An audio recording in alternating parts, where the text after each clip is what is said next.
es este esquema el que hay que utilizar. Y este ejemplo es interesante porque nos abre una nueva visualización de estos temas, porque es un ejercicio de minimizar. Entonces, la situación en el esquema no cambia. Lo que sí hay que tener cuidado es que a la hora de ocupar la herramienta de Solver, eh, demos clic en el botón minimizar, porque a veces eso ocurre, son errores de cuando uno empieza en este mundo, y a veces uno corre y corre y está haciendo la función para maximizar, y en este caso es para minimizar. Así que doy nuevamente resolver para que veamos de que sí coincide con el valor asociado, pues a este ejemplo. Las opiniones respecto a este problema, ya sabemos por los medios que lo podemos hacer, para profundizar más esta situación.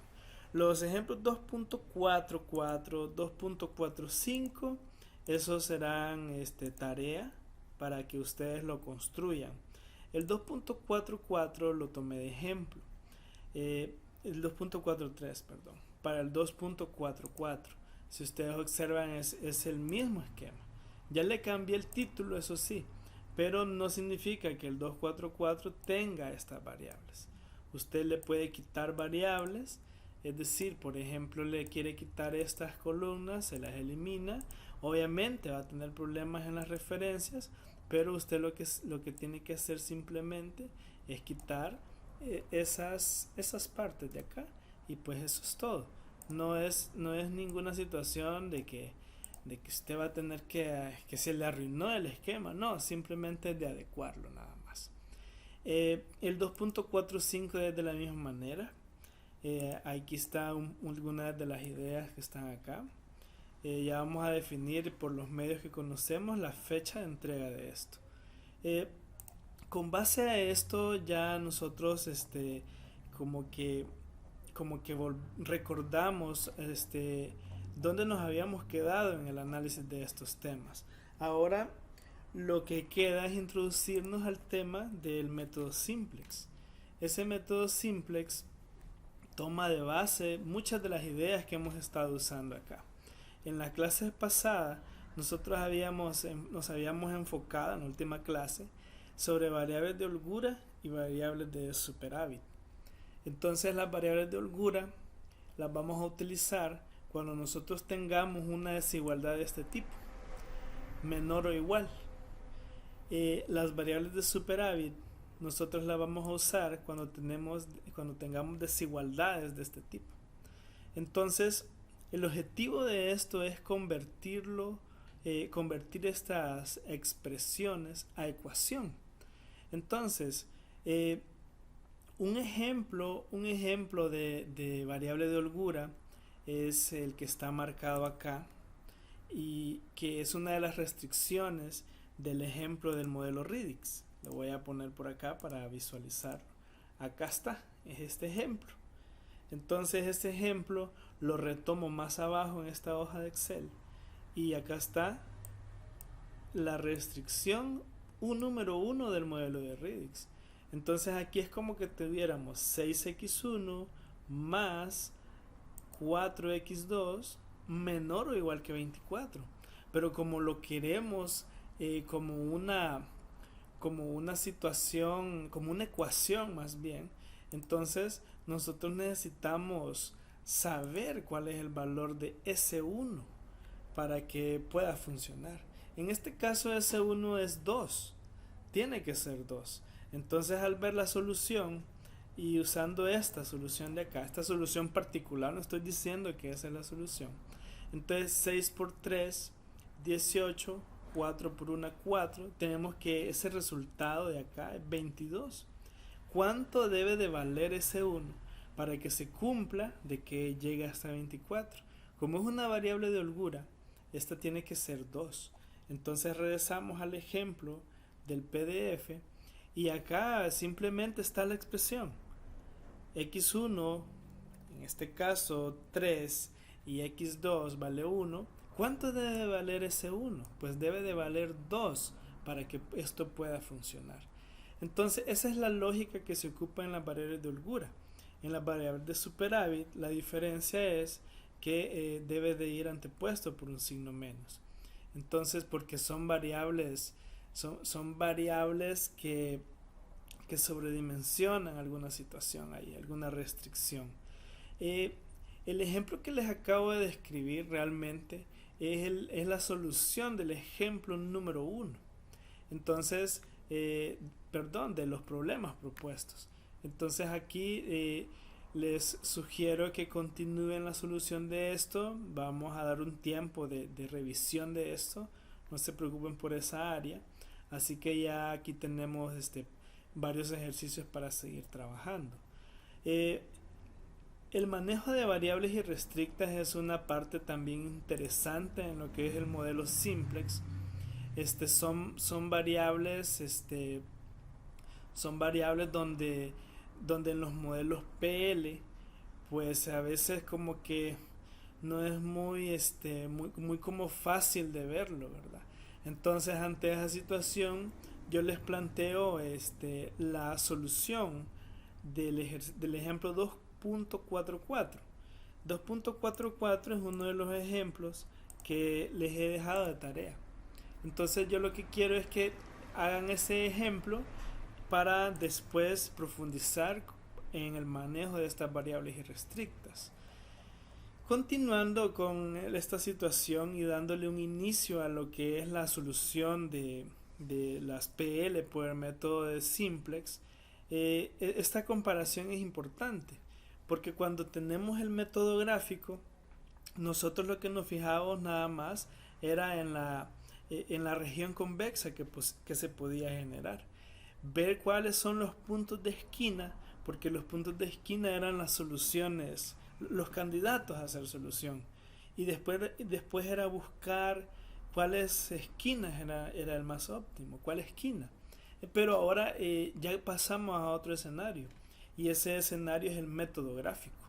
Entonces el método gráfico, aquí es donde es importante visualizar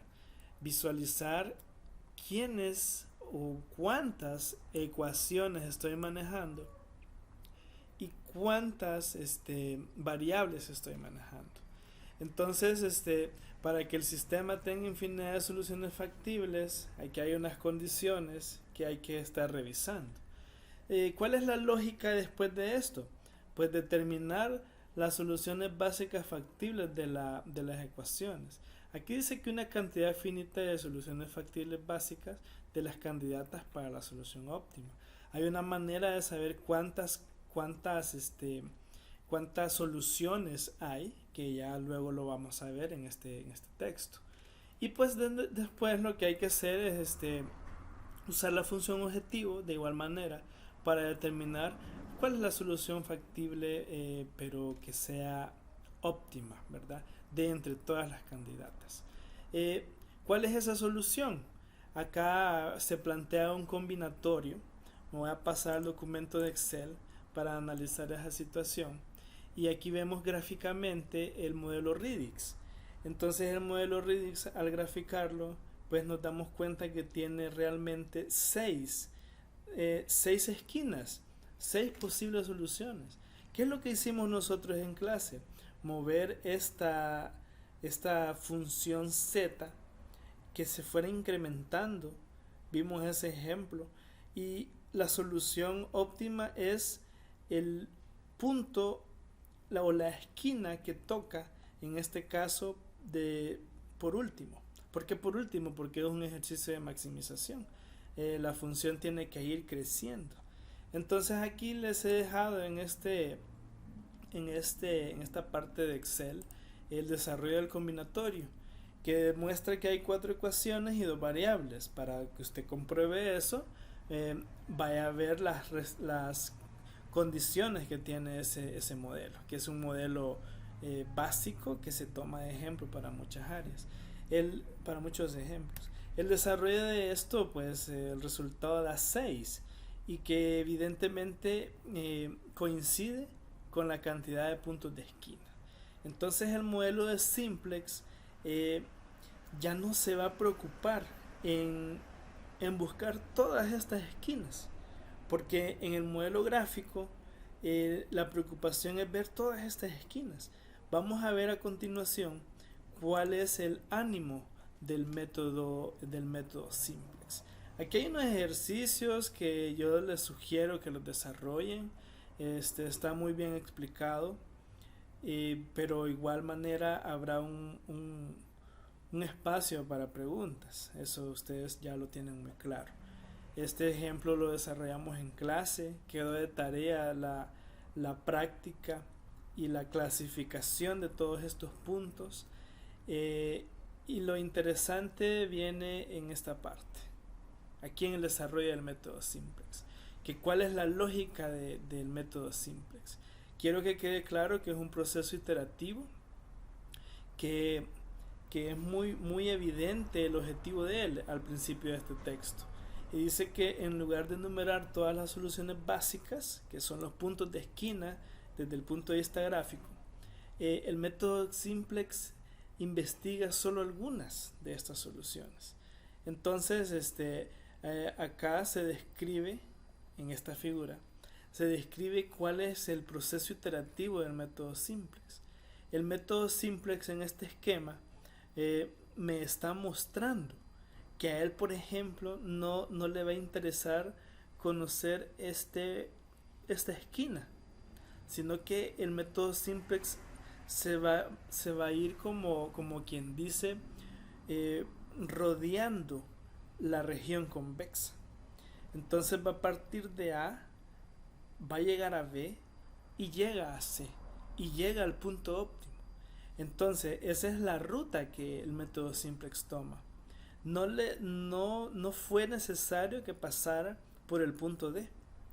Entonces quiero que quede claro que para poder realizar esto de manera manual, por decirlo de alguna manera, la herramienta básica es saber operar operaciones entre filas y columnas.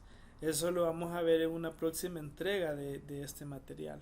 Por el momento, quiero que empecemos a desarrollar el conjunto de problemas 3.3. La indicación en este video llega hasta acá. Las preguntas y respuestas las definiremos en el grupo que tenemos. Así que quiero que por favor nos enfoquemos en estos problemas y que resolvamos los ejercicios que están en Excel. Solo es de que adecúen los modelos, que corran el solver y que comparemos soluciones. Así que por el momento eso es todo, y en la próxima entrega desarrollaremos un ejemplo paso a paso de lo que es el algoritmo de simplex. Por el momento no lo vamos a desarrollar. Quiero que ustedes tengan como mucha práctica en Excel, porque lo vamos a estar usando.